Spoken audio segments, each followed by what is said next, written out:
Bueno, la clase de hoy va a ser básicamente sobre la psicosis. Y dentro de la psicosis, la más frecuente o la más importante es la esquizofrenia paranoide. En todo caso, la psicosis es un gran grupo de enfermedades o trastornos, ¿no? Se puede también considerar como un síndrome psicótico, en el cual hay varios síntomas, los cuales van a ser característicos o llamativos. Eh, También hay que considerar que la psicosis va a implicar casi siempre presencia de dos tipos de síntomas principalmente, ¿no? Los que son las alucinaciones y las delusiones o delirios. O sea, un trastorno de contenido del pensamiento, que son los delirios o delusiones, y un trastorno de la percepción, ¿no? Que son las alucinaciones. También puede haber otro tipo de síntomas, por ejemplo, la conducta desorganizada, el discurso también que puede ser desorganizado, puede ser disgregado, incoherente, la conducta que puede ser agresiva, disruptiva, y evidentemente el sentido de realidad está tomado en una psicosis. Como está en el cuadro, ¿no? Hay varios trastornos que pueden ser parte de una psicosis, ¿no? Por ejemplo, esquizofrenia paranoide es una forma. Otros son esquizofreniforme, el esquizoafectivo, el delirante, el psicótico breve, el psicótico compartido, entre otros, ¿no? Evidentemente, también en la psicosis se puede presentar también con síntomas del humor. Puede haber manía con psicosis, depresión con psicosis, demencias con síntomas psicóticos y también consumo de drogas e intoxicación con síntomas psicóticos o también a veces abstinencias con también síntomas psicóticos. Entonces vamos a ver que la psicosis es algo bastante amplio, no es algo muy específico y puede estar en varias enfermedades. Siguiente. Y hablando ya de esquizofrenia, es un trastorno psiquiátrico bastante conocido y peculiar, que lo vemos bastante en la práctica, no tanto como la ansiedad y la depresión, que es lo máximo, pero esquizofrenia también tiene un grueso de la población que tiene esta enfermedad y es tratada por lo que son los médicos psiquiatras. Es un trastorno psiquiátrico grave, ¿no? Tiende a ser crónico y evidentemente altera la funcionalidad del paciente, ¿no? Muchas veces el paciente esquizofrénico rompe lo que es la parte educativa y también la parte laboral. Muchas veces no pueden trabajar y se mantienen como personas incapacitadas y dependientes de otras personas para poder laborar. Y eso es lo que se ve en las estadísticas. Y también se ve que la esperanza de vida de estos pacientes es limitada. Es reducida debido a que tienen muchas comorbilidades médicas, por ejemplo, con diabetes o hipertensión, o también el tabaquismo y también, también un sedentarismo que hace que este paciente tenga una mortalidad más alta que un paciente sin esquizofrenia. Siguiente. La genética es importante, esquizofrenia, claro que lo es. Hay una heredabilidad también que es alta, pero menos que el trastorno bipolar, por ejemplo, o también el TDAH, ¿no? Es importante, pero no tan importante como otras patologías. Es importante siempre preguntar en la familia si hay antecedentes de la enfermedad, porque en unos de ellos, cuando hay padre y madre, hay mucho mayor riesgo, y más aún también cuando son hermanos gemelos o mellizos. Entonces, el factor genético es importante, ¿no? Pero es una herencia que no es tan simple, es una herencia poligénica, ¿no? Siguiente, por favor. También hay factores que son más ambientales, y también lo que es la epidemiología, ¿no? Algunos dicen que es el 1% de la población que tiene esquizofrenia, otros dicen que es un poquito más.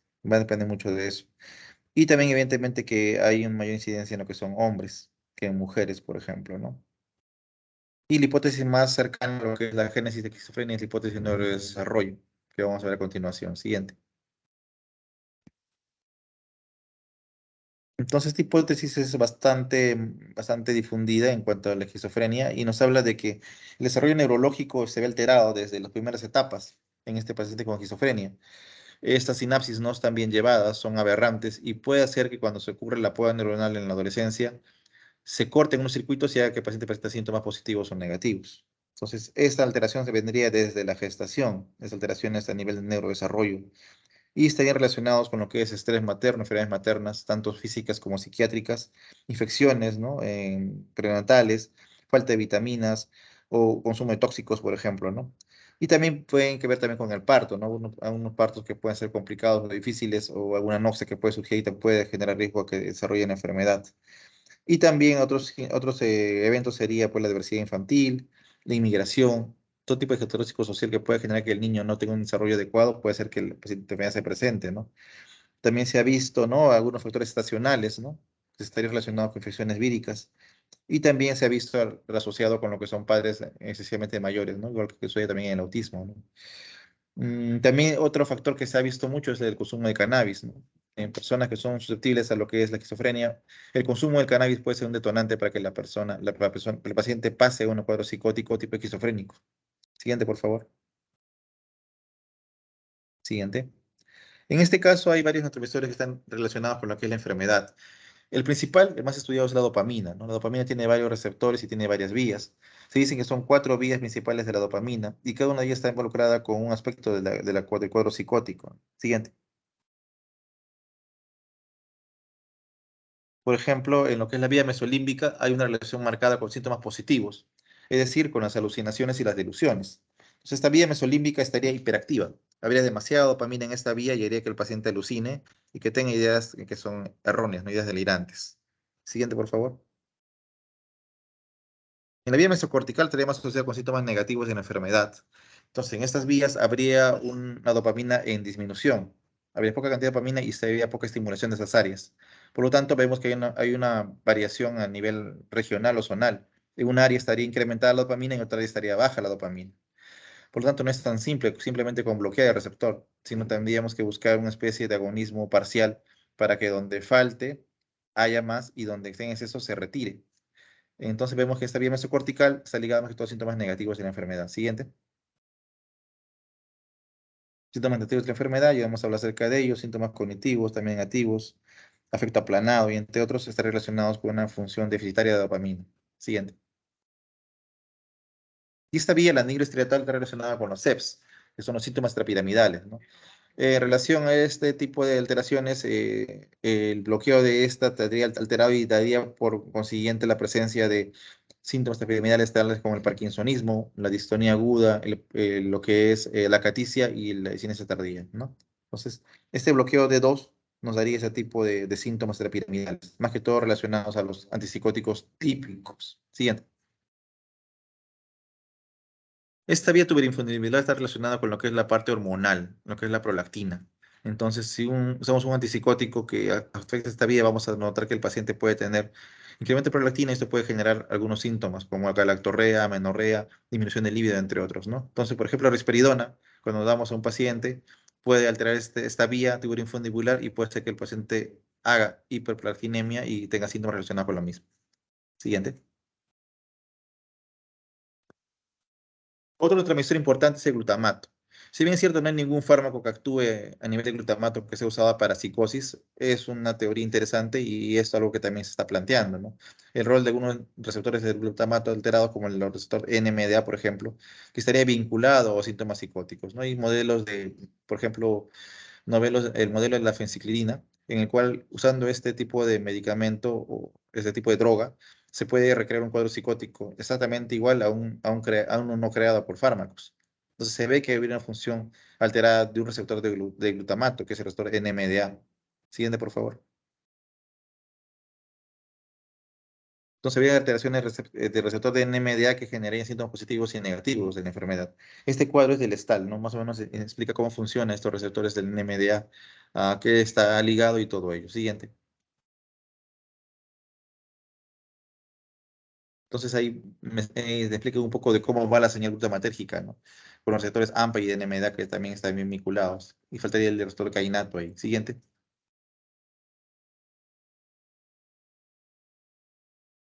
Entonces ahí vemos que hay una hipofunción del receptor de NMDA en la esquizofrenia, ¿no? Y hablamos de los modelos de ketamina y fenciclidina, ¿no? Como sustancias que pueden generar cuadros psicóticos. Entonces nos hablan de que había una hipofunción de este receptor de NMDA. Siguiente.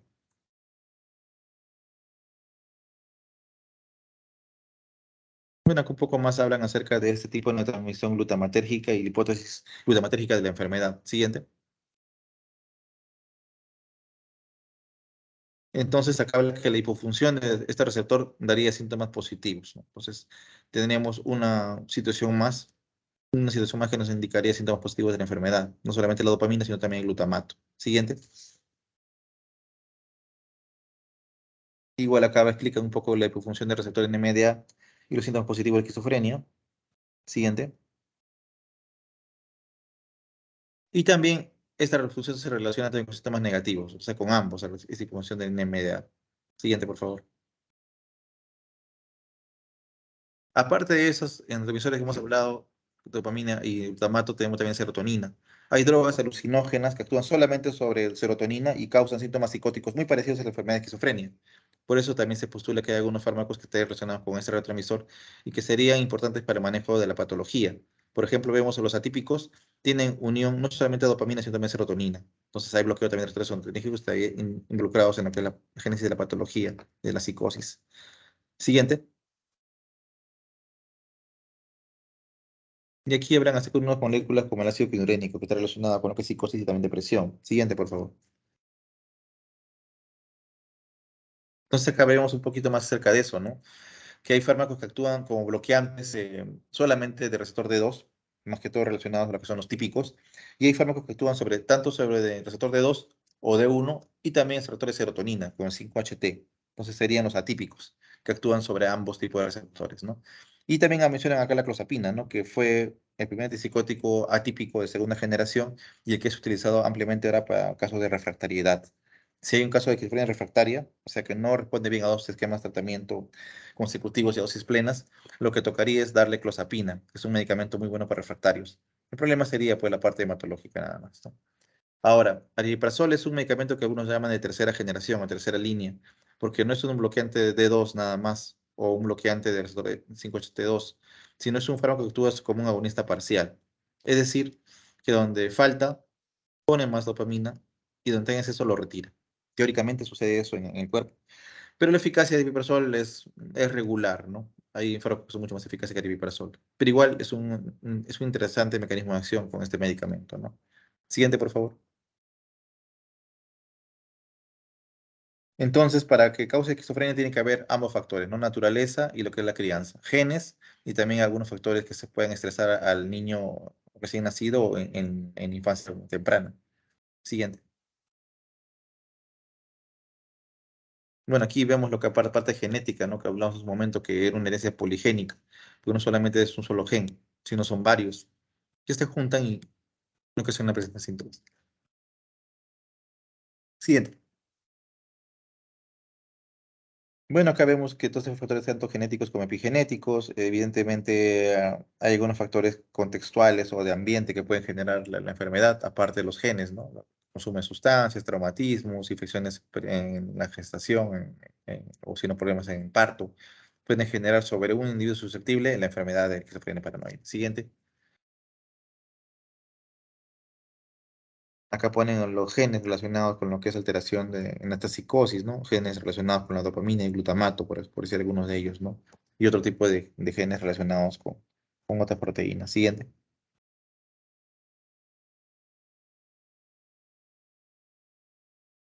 Algunas sustancias como la disbindina, ¿no? Que están relacionadas con lo que es la génesis de la esquizofrenia, la neuroregulina, genes importantes para ello, ¿no? Y también lo que es el síndrome de desconexión o desconectividad, que está relacionado con lo que es la poda neuronal aberrante en circuitos cerebrales que no son adecuados, debido a que no hubo una muy buena migración neuronal, hubo un desarrollo neuronal inadecuado al inicio de la vida, ¿no? Siguiente. Acá hablamos acerca de eso, ¿no? Las sinapsis, ¿no? Débiles que son borradas con la poda neuronal. Y también vamos a ver acerca de lo que son las sinapsis que también se pueden perder dentro de un cuadro psicótico, ¿no? Cuando hay un cuadro psicótico puede haber poda neuronal incrementada, puede haber toxicidad por glutamato y puede ser que estos pacientes puedan tener pérdida neuronal. Aquí tenemos una parte de neurodesarrollo que es muy importante, ¿no? Siguiente. Bueno, la clínica está dada según los criterios diagnósticos del DSM o del CIE-10. Siguiente. Entonces, lo clásico de un cuadro de esquizofrenia paranoide o una esquizofrenia o una psicosis es síntomas positivos o síntomas negativos.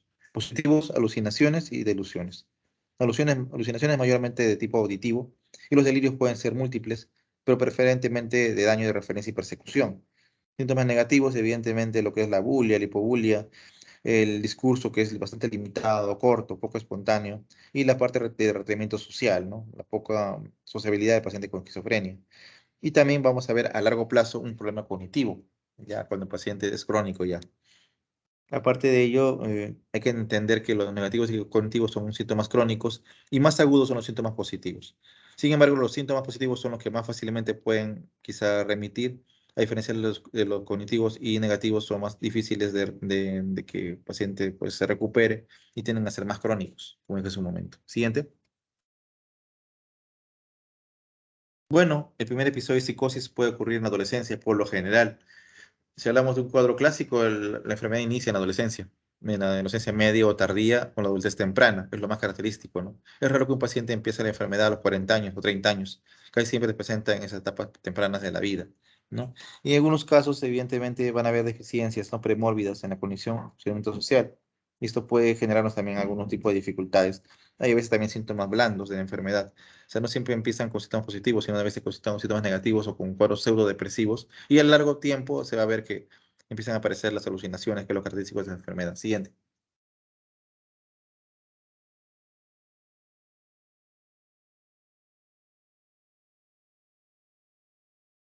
Acá algunos términos que son empleados en esta patología, ¿no? Por ejemplo, la logia, ¿no?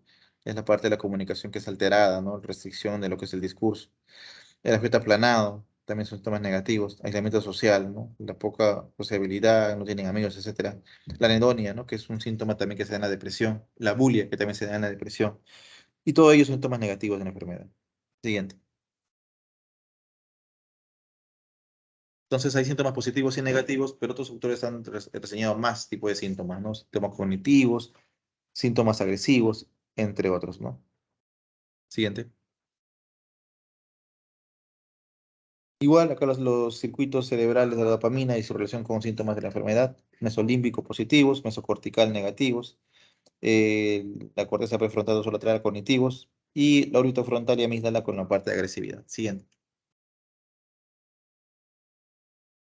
Bueno, el diagnóstico, evidentemente, son criterios diagnósticos, por ejemplo, lo que es el DCM y el CIE. Siguiente.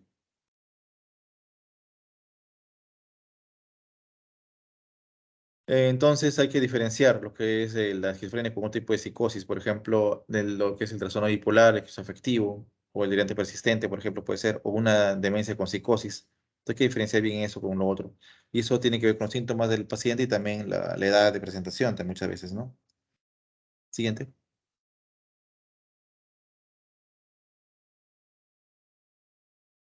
Acá tenemos lo que es el DSM-5, el criterio diagnóstico de la enfermedad.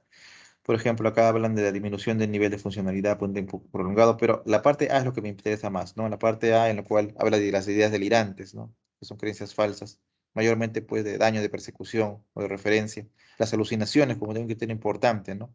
Mayormente de tipo auditivo. El lenguaje desorganizado o disgregado o alterado. El comportamiento pues organizado o catatónico y los síntomas negativos de la enfermedad. Como ven, todos esos son los síntomas que vamos a ver que sobre paranoide. De ahí van a haber criterios de temporalidad y de funcionalidad para poder derivar en ello. Y evidentemente también hay que descartar otro tipo de problemas tipo pues, trastorno afectivo, por ejemplo, ¿no? Y vemos abajo lo que hago es muy importante, por ejemplo, lo que es el factor temporal. Para el DSM-5 tiene que haber más de 6 meses de enfermedad para que pueda decir que es una esquizofrenia paranoide o una esquizofrenia en general. Y si son menos de 6 meses, podemos pensar, o es un psicótico breve o es un esquizofreniforme. En cambio, en el CIE nos hablan de que esquizofrenia puede ser a partir de más de un mes nada más. Y como dentro de un mes es una psicosis aguda. Entonces, como vemos aquí, hay algunas diferencias entre lo que es el CIE y el DSM. Bueno, siguiente. Aquí vemos una comparación entre lo que es el CIE 10 y el CIE 11. Teóricamente, el CIE 11 ya debería estar ya en uso, pero todavía no estamos implementados, al menos a nivel de Perú. Pero igual acá ponen la esquizofrenia como algo general, igual que el DSM-5. En cambio, en el CIE-10 ponen subtipos de enfermedad. Por ejemplo, ponen esquizofrenia y ponen tipo paranoide, befrénica, catatónica y entre otras, ¿no? En cambio, en el CIE-11 y en el DSM-5 ya solamente ponen esquizofrenia como algo en general, no ponen subtipos, ¿no? Y también ahí consideran en la parte de psicosis, ¿no? Lo que es el trastorno esquizoafectivo, el trastorno delirante persistente, o también llamada paranoia, que también es un cuadro psicótico que tiene naturaleza crónica, ¿no? Y otros más. Siguiente, por favor. El tratamiento, evidentemente, va a ser mayormente con fármacos, ¿no? La psicoterapia tiene un rol un poco menor en ello, pero sin embargo, se recomienda también que sean tratadas con psicoterapia, más que todo para la parte de ese tratamiento, para que el paciente tenga en cuenta que es una enfermedad que requiere tratamiento de manera prolongada y a veces toda la vida. Entonces, lo que más se usa en este tipo de medicamentos, de patologías, es los medicamentos antipsicóticos, ¿ya? Los antipsicóticos, y dentro de ellos usamos más los atípicos en estos tiempos, ¿no? Típicos ya con menos frecuencia, más usamos los atípicos para ello, ¿no? Entonces, los antipsicóticos inicialmente actuaban solamente sobre el D2, ahora actúan sobre también serotonina y otro tipo de receptores más. Y más potente de todos ellos, el que es más eficaz de todos los antipsicóticos, es la clozapina, que se usa para refractarios, ¿no? Siguiente. No, no, igual, entonces el mantenimiento tiene que ser a veces prolongado. Si en el primer temas psicóticos a veces se dura un año, 2 años, y de ahí poco a poco se descontinúa. Y si hay recaídas ya son más tiempo, son 2 años, 3 años. Si hay tres recaídas, 5 años. Y si hay más de tres recaídas es toda la vida. Eso es lo que se hace habitualmente con un paciente con síntomas psicóticos compatible con esquizofrenia paranoide. Hay algunos pacientes que no mejoran con nada, a pesar de que darle una medicación dosis buena y altas, no mejoran con nada y pacientes a veces van al electroshock, a veces, o un internamiento prolongado, ¿no? Siguiente.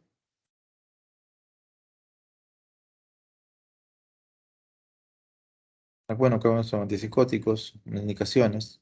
Dentro de ellas está la psicosis, pero hay más indicaciones de los antipsicóticos. Según antipsicóticos no van a creer ustedes que solamente para esquizofrenia paranoide, sino para otras condiciones puede ser empleado. Así es que no piensen que solamente esquizofrenia es la causa de usar un antipsicótico, ¿no? Siguiente.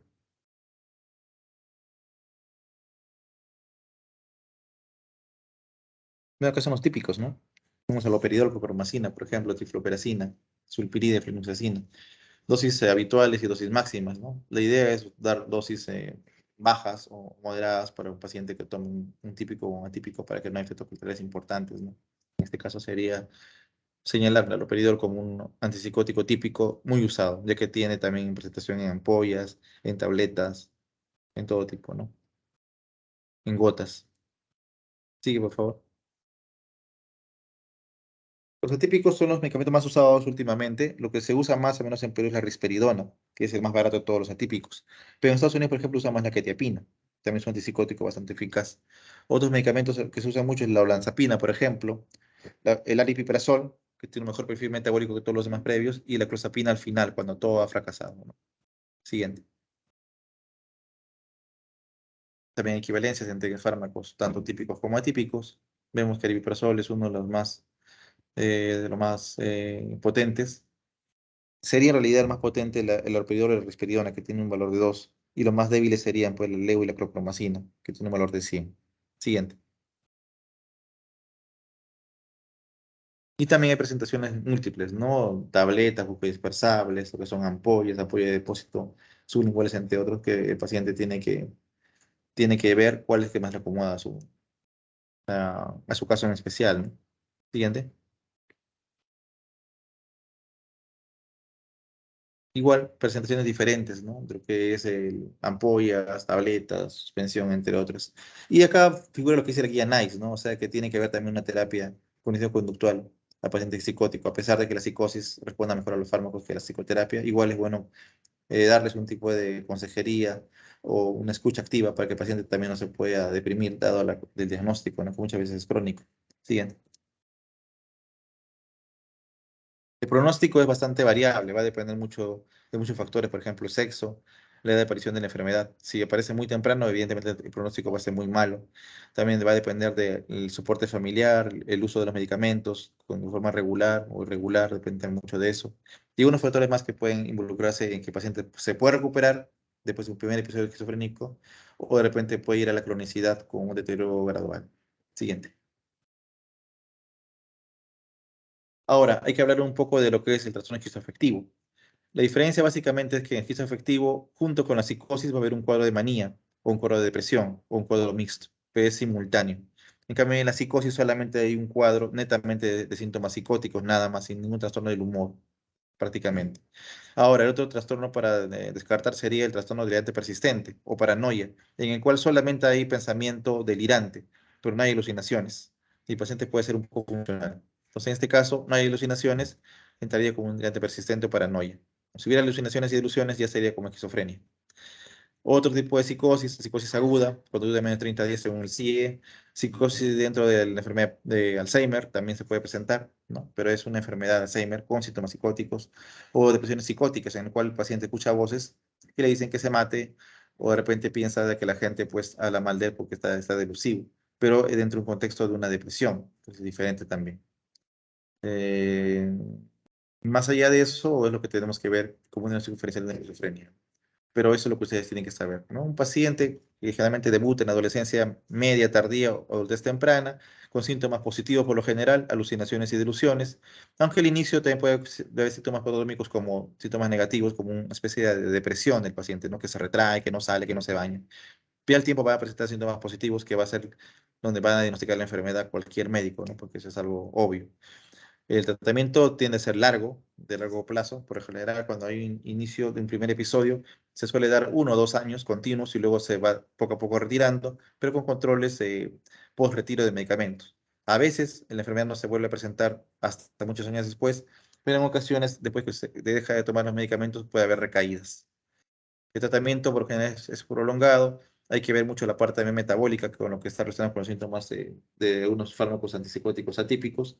Y ese tipo de situaciones son los que hay que prever en caso de un paciente psicótico. Ahora, la peligrosidad es relativa. Eso de que el psicótico esquizofrénico es asesino, mata, es poco frecuente, más matan los psicópatas.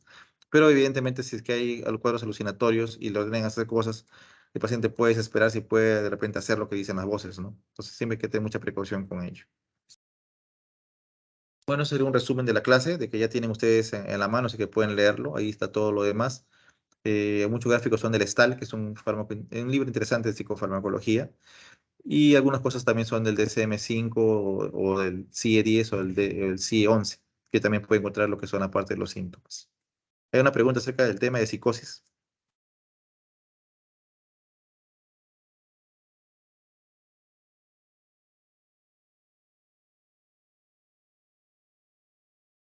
No, doctor. Bueno, entonces todo está claro. Cualquier cosa lo leen en la clase y también pueden leer de repente en el Kaplan, otro libro de psiquiatría, donde ahí te van a dar más pistas de cómo diagnosticar la enfermedad. Lo que me importa a mí es que diagnostiquen la enfermedad, ¿no? Tales síntomas, ya, tal cosa, ¿no? Y tratamiento también, más o menos saber qué le podemos dar o por qué recibe tal cosa. Eso es lo que me importa a mí mayormente. Más allá de los neurotransmisores, me importa la clínica, que sepan diagnosticar y más o menos tratar. Un esquema, por ejemplo, inicial de tratamiento de esquizofrenia puede ser una risperidona en la noche, por ejemplo, una mitad de tableta. Arrancamos con eso por una semana y luego lo subimos a una entera. Y vamos manteniendo ese nivel, una entera en la noche y vamos viendo, ¿no? Con ese tratamiento, un cuadro que es leve puede mejorar bastante. Y a cabo de un mes va a estar bastante manejable. Pero en cambio, si es un paciente psicótico, esquizofrénico y agitado, agresivo, tiene que poner ampollas, ¿no? De repente, en ese caso, usar haloperidol en ampollas. De repente, una ampolla cada 12 horas, e internarlo en un lugar para que pueda estar más controlado, porque puede ser peligroso, ¿no? Pues un paciente que tiene síntomas de psicosis, pero está más o menos tranquilo, no está agresivo, podemos darle chance de darle un medicamento por vía oral, tipo risperidona, por ejemplo, ¿no? Y titulamos la dosis poco a poco hasta la dosis en el cual esté más tranquilo, ¿no? Entonces sería la idea, reconocer bien el diagnóstico, el cuadro, iniciar un tratamiento así suave hasta derivar y encontrar un psiquiatra que pueda seguir el caso. Listo, eso sería todo, chicos. Nos vemos a la próxima semana. No olviden de enviar su caso clínico con tiempo